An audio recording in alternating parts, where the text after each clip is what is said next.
نحمده ونصلي على رسوله الكريم أما بعد فأعوذ بالله من الشيطان الرجيم قل لن يصيبنا إلا ما كتب الله لنا هو مولانا وعلى الله فليتوكل المؤمنون صدق الله العظيم. Assalamu alaikum wa rahmatullahi wa barakatuh.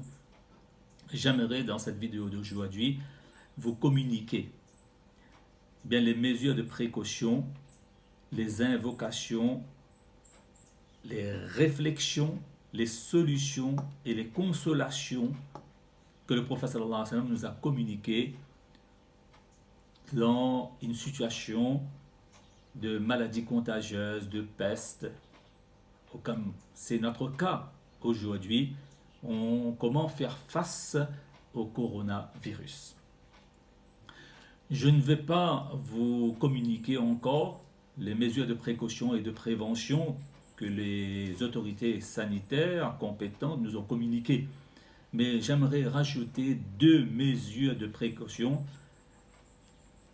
prodiguées par le prophète sallallahu alayhi wa sallam. Premièrement, c'est ce fameux hadith dans lequel le prophète sallallahu alayhi wa sallam dit dans ce sens que dans l'année, au cours d'une nuit, il y a des microbes, il y a des virus ou encore des maladies qui descendent du ciel et qui circulent dans le monde.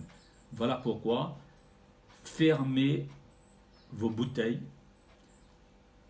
couvrez vos plats et mettez un couvercle sur vos marmites afin de protéger vos boissons et vos aliments. Ça, c'est une mesure de précaution très efficace. Deuxièmement, le prophète sallallahu alayhi wa sallam a dit dans un hadith que lorsque vous entendez que la peste ou une maladie contagieuse s'est déclarée dans une région quelconque, alors à ce moment-là, n'y allez pas pour vous y installer. Et lorsque l'un d'entre vous a été contaminé par cette maladie-là, ne quittez pas la région pour propager la maladie ailleurs. Donc ces deux mesures de précaution prophétique méritent d'être communiquées à la société. Quelles sont les invocations que le prophète sallallahu alayhi wa sallam nous a communiquées pour être à l'abri de ce genre de virus-là? Premièrement, il y a le fameux dua du prophète sallallahu alayhi wa sallam que Bismillahilladhi la yadurru ma'a ismihi shay'un fil ardi wa la fis sama wa huwa as-sami'ul alim. Celui qui le lit 3 fois le matin et le soir, sera à l'abri de toute calamité, de toute maladie pendant toute la journée. Donc, c'est un droit qu'il faut afficher dans chaque pièce de notre maison, plus particulièrement dans la chambre des parents et des enfants, parce qu'on a besoin de ce genre d'invocation pour être à l'abri. Deuxième invocation qu'il est bon de faire en abondance, c'est bien sûr cette formule que Yunus alayhi salatu wassalam a prononcée lorsqu'il était dans le ventre de la baleine. La ilaha illa anta subhanaka inni kuntu minaz zalimin. Parce que dans ce même verset, Allah tabaraka wa ta'ala nous promet kadhalika nunjil mu'minin. C'est ainsi que nous allons protéger tous les musulmans qui prononceront cette formule de Yunus alayhi salatu wassalam. Troisième formule que le prophète sallallahu alayhi wa sallam nous a enseignée, c'est lorsque nous voyons que quelqu'un a été atteint par cette maladie, par ce virus. Alors à ce moment-là, que nous avons entendu ou bien nous avons vu, de lire ce doigt. Alhamdulillah alladhi afani mimma ibtalaka bihi wa faddalani ala kathirin mimman khalaqa tafdila. Ce doigt-là va nous mettre à l'abri du malheur ou de la maladie qui a touché la personne. Inch'Allah. Et bien sûr, le prophète sallallahu alayhi wa sallam nous a recommandé de lire un doigt. Le doigt lorsqu'on sort de la maison. Bismillah tawakkaltu ala Allah, la hawla wa la quwwata illa billah. Concernant les mérites de ce doigt-là, nous avons déjà fait une vidéo. Je vous recommande de la consulter. Entre autres, lorsqu'on lit ce doigt en sortant de la maison, Allah tabaraka wa ta'ala nous accorde donc la guidée, nous assure notre sécurité et Wuqita, Allah ta'ala nous protège contre tout malheur et toute maladie. Et le shaytan même s'écarte de notre chemin. Voilà 4 formules très intéressantes et très utiles, très efficaces à réciter dans ces moments difficiles que nous sommes en train de vivre. Concernant la réflexion qu'on doit avoir dans ce genre de situation-là, eh bien, l'apparition de ce virus-là, c'est l'œuvre d'Allah tabaraka wa ta'ala, mais c'est à cause de la bêtise humaine et des méfaits de la part des êtres humains. Voilà pourquoi, devant cette maladie et face à cette maladie, on doit faire preuve de modestie, d'humilité, de reconnaître notre faiblesse, notre incapacité devant la grandeur et la puissance et la force d'Allah subhanahu wa ta'ala.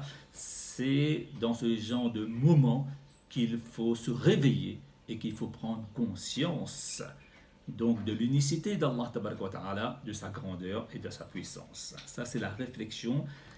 Ce virus-là, derrière ce virus, il y a justement un message puissant et fort qu'Allah tabaraka wa ta'ala veut nous transmettre et nous communiquer. Preuve de modestie et d'humilité. À travers cette maladie qui fait des dégâts évidents, eh bien, le prophète sallallahu alayhi wa sallam nous apporte un peu de consolation et de réconfort. Lorsque Aïcha radiallahu ta'ala a demandé au prophète sallallahu alayhi wa sallam à propos de l'origine de la peste et des maladies contagieuses, le prophète sallallahu alayhi wa sallam répondit que c'est un châtiment qu'Allah tabaraka wa ta'ala envoie sur celui qu'il veut, mais Allah ta'ala transforme cette calamité et cette maladie-là en une miséricorde, une bénédiction pour les croyants. Mais à condition que les croyants aient ces deux attitudes. Premièrement, qu'ils font preuve de patience, c'est-à-dire qu'ils ne pensent pas du mal d'Allah, qu'ils ne disent pas quelque chose de mal envers Allah tabaraka wa ta'ala et qu'ils n'agissent pas contrairement aux principes et aux enseignements de l'islam. Voilà ce que c'est le sabr en islam. Donc faire preuve de sabr et en même temps d'avoir la conviction que tout ce qu'Allah Ta'ala a prescrit de notre destin ne pouvait pas nous rater et qu'on ne pourrait jamais échapper à notre destin. Si on va faire preuve de sabr, c'est-à-dire de patience, et avoir cette conviction-là, eh bien le prophète sallallahu alayhi wa sallam dit, le châtiment peut se transformer en miséricorde et en bénédiction. Et s'il nous arrive de mourir par cette maladie et par ce virus, eh bien, on aura la récompense d'un martyr dans le chemin d'Allah tabaraka wa ta'ala. Donc c'est une consolation et un réconfort très fort de la part du prophète sallallahu alayhi wa sallam.